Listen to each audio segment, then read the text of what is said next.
They tore down my fence, so I turned their swimming pool into a mud pit. I came home one afternoon to find my fence gone posts, ripped out rails piled like firewood, and my pasture wide open. My horses, thankfully, were still in the corral, but the rest of my land looked exposed and vulnerable. Number note, no knock, just a laminated HOA violation notice, stapled to a state. Fence does not meet community aesthetic guidelines.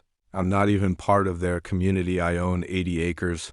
That wraparound part of their gated neighborhood. Their homes manicured hedges shiny. SUVs in the driveways and a country club swimming pool, sparkling under the afternoon sun.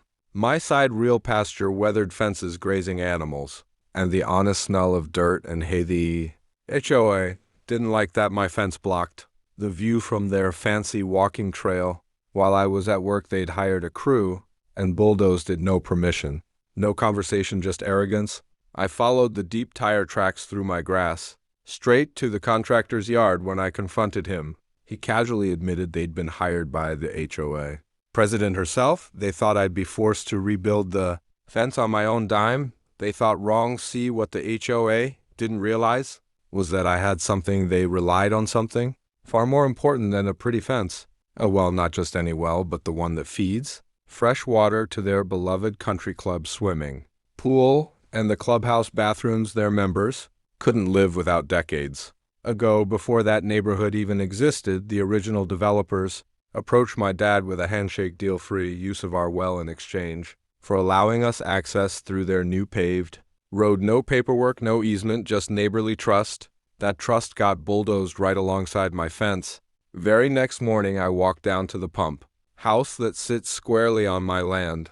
It's a small metal building, nothing fancy, but inside is the heart of their summer paradise. I opened the control panel and turned the supply valve to closed. By midday, their pool filters had shut down that night. The water took on a dull haze. By day 2, the smell hit warm chlorine mixed with algae. By day 3, the once bright blue had turned swamp green, and the surface rippled with mosquito larvae. The HOA board came knocking on my door. Their tone was all business, at first ordering me to restore water immediately. I stayed calm and held up my own laminated notice, an invoice for fence replacement, property damages, and 10 years' worth of unpaid well usage fee. They laughed and said they'd have their lawyers handle it. I shrugged and shut the door. By the end of that week, their summer social calendar was in shambles. The clubhouse closed for maintenance. Pool parties were canceled, birthday reservations gone.